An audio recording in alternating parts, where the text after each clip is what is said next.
पाठ 10.2 वचन नंबर।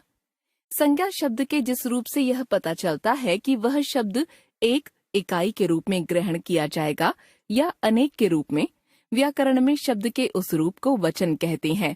जैसे एक घोड़ा, बच्चा, मधुमक्खी, डिब्बा।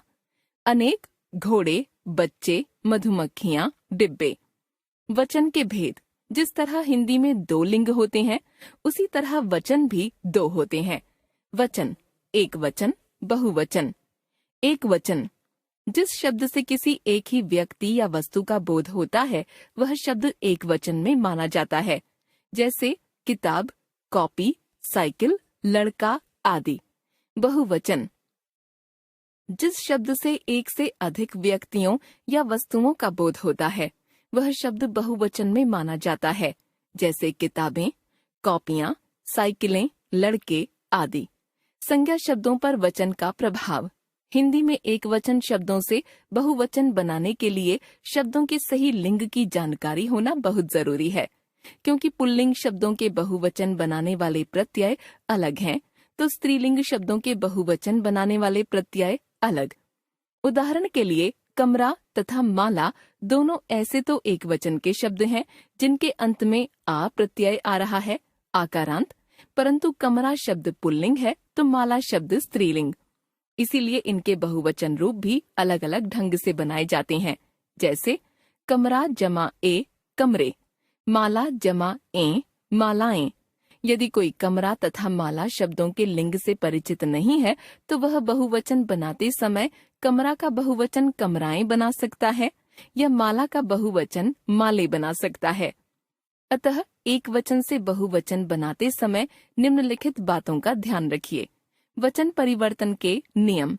शब्दों को पहले पुल्लिंग तथा स्त्रीलिंग 2 अलग अलग वर्गों में बांट लीजिए।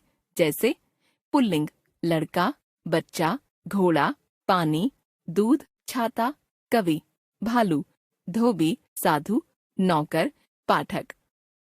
स्त्रीलिंग लकड़ी, सब्जी, गाय, गायिका, सड़क, बुढ़िया, बहू, मेज, गली, आंख, माता, चूहिया। अब फिर से इन शब्दों पुल्लिंग तथा स्त्रीलिंग को इस प्रकार 2-2 उपवर्गों में बांट लीजिए।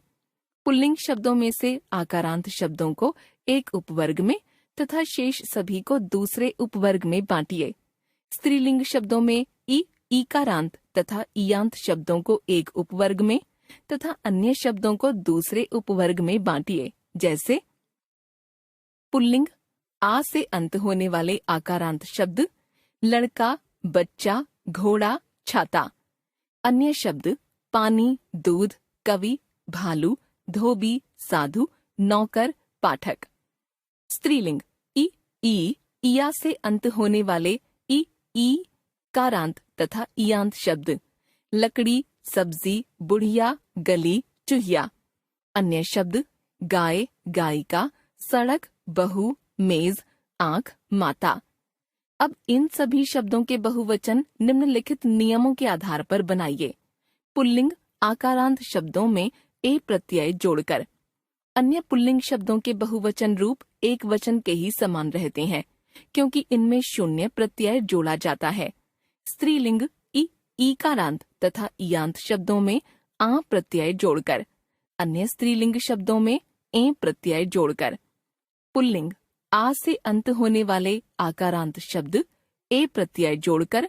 लड़का जमा ए लड़के, बच्चे, घोड़े, छाते। अन्य शब्द एक वचन के ही समान पानी, दूध, कवि, भालू, धोबी, साधु, नौकर, पाठक।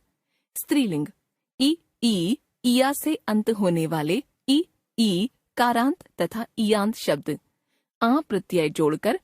लकड़ी जमा आ लकड़ियां, सब्जियां, बुढ़िया, गलियां, चूहिया। अन्य शब्द ए प्रत्यय जोड़कर।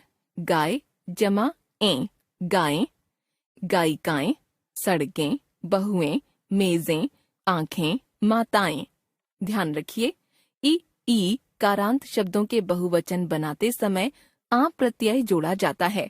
ऐसी स्थिति में मूल शब्द का दीर्घ स्वर ह्रस्व हो जाता है। जैसे दवाई जमा आ दवाइयाँ, बकरी जमा आ, बकरियां आदि। हिंदी में दो स्वर एक साथ नहीं आ सकते, अतः जब भी दो स्वर एक साथ आते हैं उनके बीच में एक य व्यंजन की श्रुति हो जाती है या एक य व्यंजन आ जाता है और बहुवचन रूपों में आ के स्थान पर या, लड़कियां, बकरियां, दवाइयां दिखाई देता है। वचन परिवर्तन।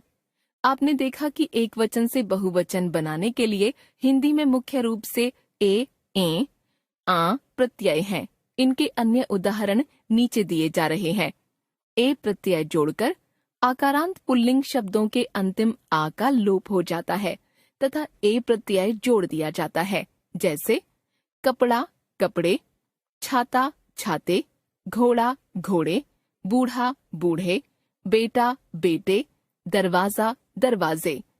ए प्रत्यय जोड़कर अकारांत अ अंत वाले स्त्रीलिंग शब्दों के अंतिम अ का लोप हो जाता है और ए प्रत्यय जोड़ दिया जाता है, जैसे किताब, किताबें, मेज, मेजें, आंख, आंखें, कलम, कलमें।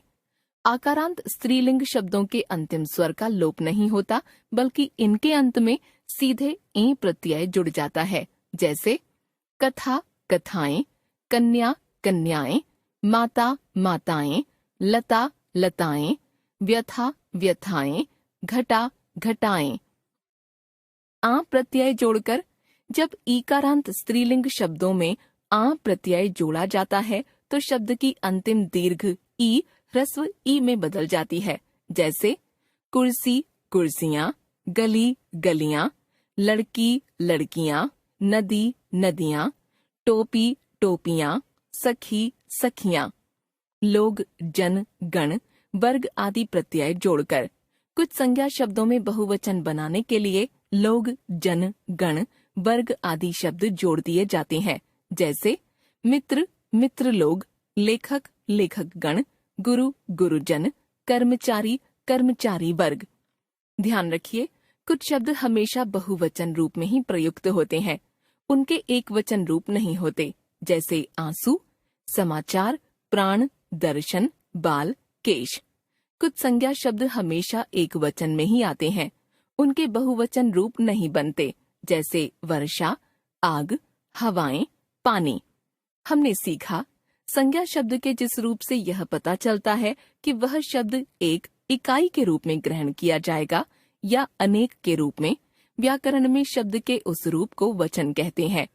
हिंदी में संज्ञा शब्दों के दो वचन होते हैं, एक वचन तथा बहुवचन। वचन परिवर्तन के लिए संज्ञा शब्दों के लिंग की जानकारी होना अनिवार्य है। पुल्लिंग संज्ञा शब्दों के लिंग परिवर्तन के दो नियम हैं। आकारांत शब्दों में बहुवचन बनाने के लिए ए प्रत्यय जोड़ा जाता है, अन्य शब्दों में शून्य प्रत्यय जोड़ा जाता है, अर्थात उनके रूप एक वचन के समान ही रहते हैं। स्त्रीलिंग शब्दों के बहुवचन बनाने के भी दो नियम हैं। ई कारांत तथा ईयांत शब्दों के बहुवचन आ प्रत्यय जोड़कर बनाए जाते हैं।